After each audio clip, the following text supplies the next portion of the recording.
Ормуз буғазы қайтадан тыныш емес, өйткені білесіздер, ақш тарапы Иранға теңіз блокадасын қойған еді. Теңіз блокадасының арқасында 300 метр ұзындыққа жететін Иранның коммерциялық бағыттағы кемесін ақш тарапы құрықтады, яғни оны ұстап алды.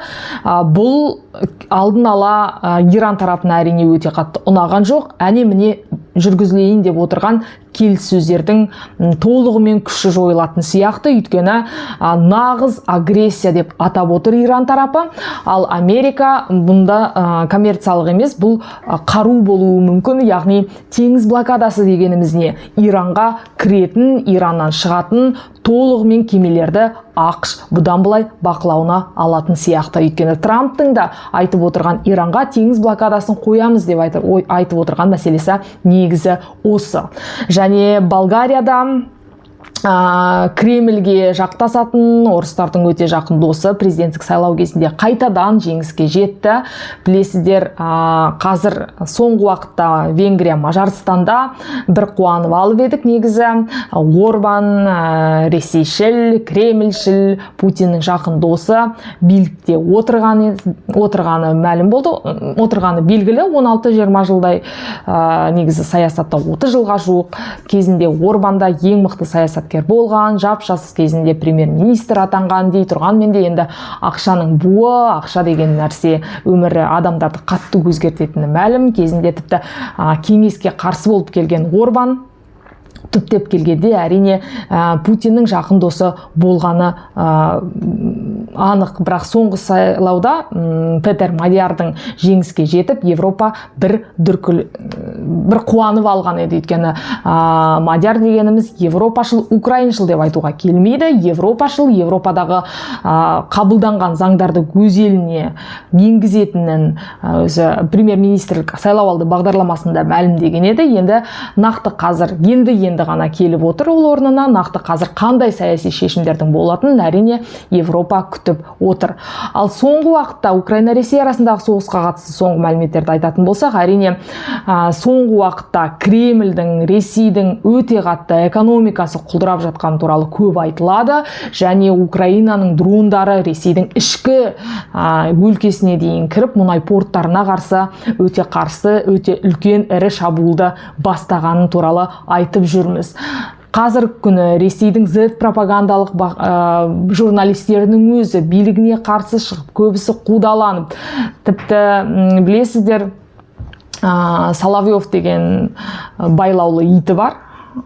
Байлаулы ит деген өте қатты кеткен шығар, бірақ пропагандалық өте қатты пропагандалық машинаны өте қатты жүргізетін сондай Z пропаганданың нағыз көкесі ұлттық арнада, федералды арнада деп айтатын болсақ, Ресей билігіне қарсы шыққан блогерлерді өте қатты жаман сөзбен айыптап, осындай қоғам арасында, ішкі қоғамның арасында бірталай кішкене қазір қарап отырсақ сен қозғалған сияқты. Өйткені блогерлер бір-біріне қарсы, блогерлер деп айтуға келмейді енді журналистер, бірақ нақты Ресей журналистерінің өздері мойындағандай журналистика деген мамандық қазір жойылған. Көбінесе үлкен соғысты жүргізу үшін әрине пропагандалық машина құралының да іске қосылғаны анық. Және бұл 1 жылда болған жоқ, 2 жылда болған жоқ, бұл 10 жылдан бері келе жатқан үлкен үрдіс орыс әлемі деген шығарылған миф бар. Және соңғы кезде әрине біздің Қазақстанға да келіп жатқан мигранттар мәселесі мені қатты алаңдатады.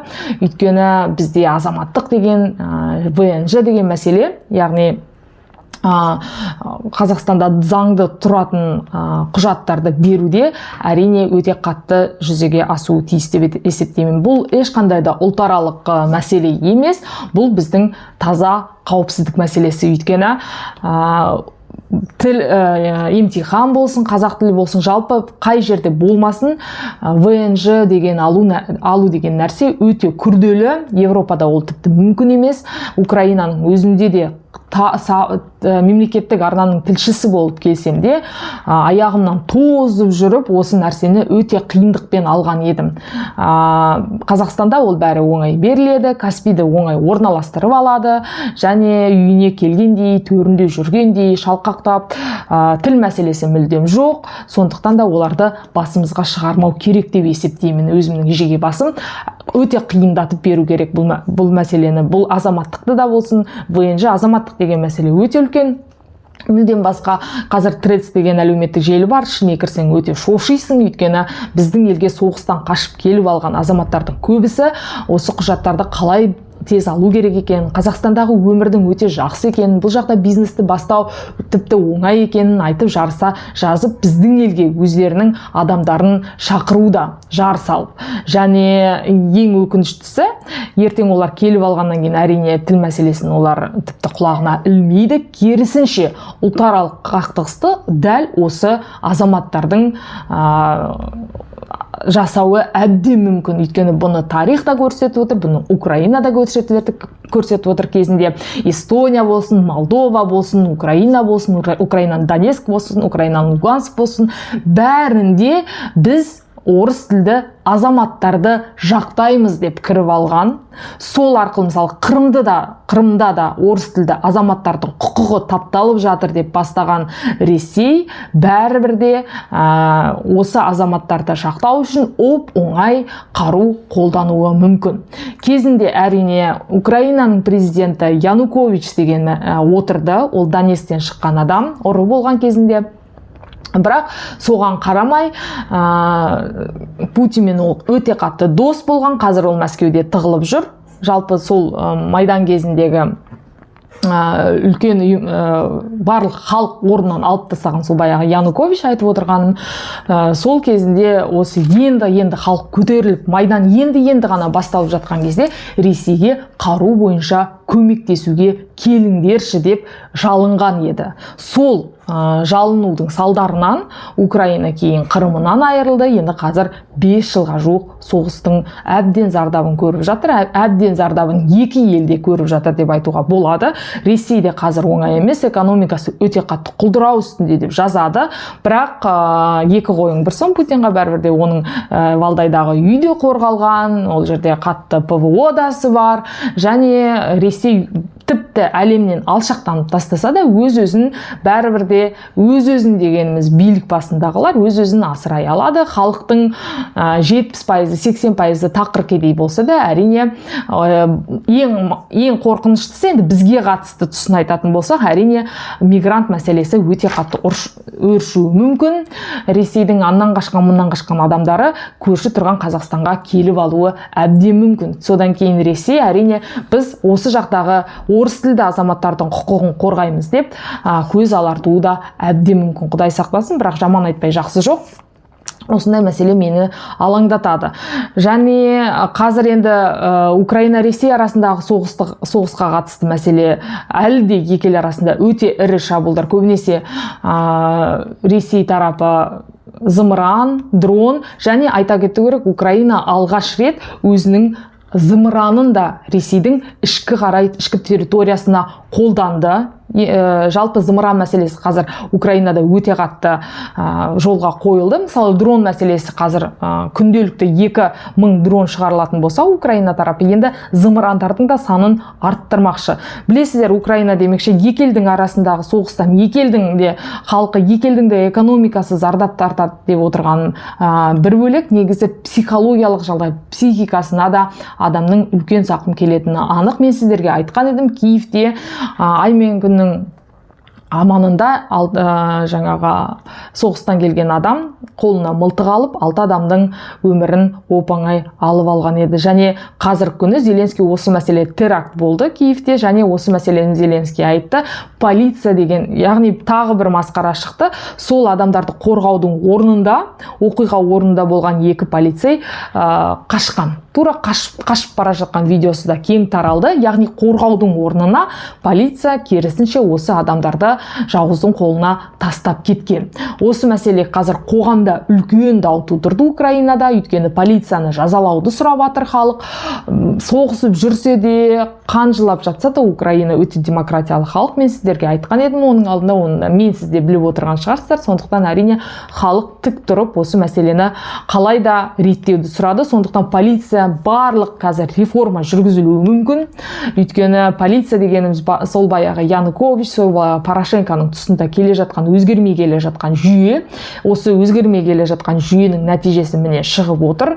Көмек көрсетудің орнында екі полиция тырақай қашқан. Қазір енді бұл қоғамның өте үлкен мәселесінде тұр, назарында тұр деп айтсақ болады. Әрине Зеленский енді осы жүйені толығымен жаңартуы әбден мүмкін. Және Болгарияда бұл мезетте сайлау өтті. Және тағы айттым, кремльшіл тұлға қайтадан президенттің орнына келді. Білесіздер, оның алдында Венгрия, одан кейін Словакия, енді міне Болгарияда орыс тілді қоғам құратын сияқты. Орыс тілді деп айтуға болмайды, орыстарды жақтайтын кремльшіл. Жалпы қазір Европада өте қатты, Европаның өзінің де шекесі қызып тұрған жоқ. Түрлі ақпарат бойынша бұл жерде 20-25 миллион жаңағы мигранттар, мұсылмандар бар екен туралы қоғам көптеп айтып жүр. Сондықтан да Иран-Израиль арасындағы соғыста да Европаның кез келген лидері әрине Иранға қарсы соғыста біздің қаруымызды, біздің аспанымызды қолданбасын деп сұрайды. Өйткені өзінің территориясында үлкен мұсылман қауымы бар, 20-25 миллион Евроодақта өте үлкен. Және қазір 2026 жыл болса, 2070, тіпті 2050 жылдары әрине Европадағы мұсылмандардың саны өте қатты өседі. Және билік басына әрине мұсылман адамның келуі де әбден мүмкін. Қазір мен енді Европада жүрмін, көптеген жаңа инстанцияларына барамын. Көбінесе европалықтардың өздері отыр, бірақ әр қаласында Европаның әрине мұсылмандар қауымын өте көптеп кездестіруге болады. Енді осы мезетте біздің Қазақстандағы орыс тілді азаматтар туралы айттым. Тағы бір мәселе, әрине кезінде 60-70 жылдары желтоқсан оқиғасы тұсында осы желтоқсанға саяси баға беруді сұраған біздің мықты қайраткер, қоғам қайраткері ақынымыз Мұхтар Шаханов өмірден озған туралы ақпарат алдым. Әрине Қазақстандағы ақпараттың барлығын шетелдегі қазақтар да өте мұқият естіп отырады. Барлық қазақ халқына көңіл айтамын, осындай мықты ақынымыз өмірден озды. Және біздің желтоқсан мәселесі деген кезде әрине Майдан мен желтоқсанды салыстыра берсеңіздер болады. Майданда да кезінде қанша өзінің мемлекеттік бағытын өзгертуге, өзінің тәуелсіздігін жақтасуға 100 мыңдаған миллион адам шықты ғой Майданға.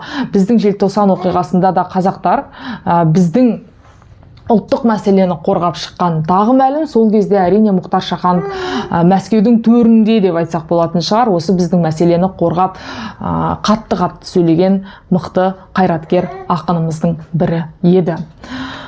Сондықтан да ол кезде де Ресейдің бақ құралдары әрине алқаштар, наркомандар шықты деп жазған еді. Майданда да дәл сондай оқиға болғанын тарихтың өзі көрсетіп отыр. Сіздердің тараптарыңыздан комментарий күтем, арнама жазылыңыздар. Бұл мені алға қалай жетелейді, маған жігер береді. Ал мен сіздерге келесі кездескенше дейін.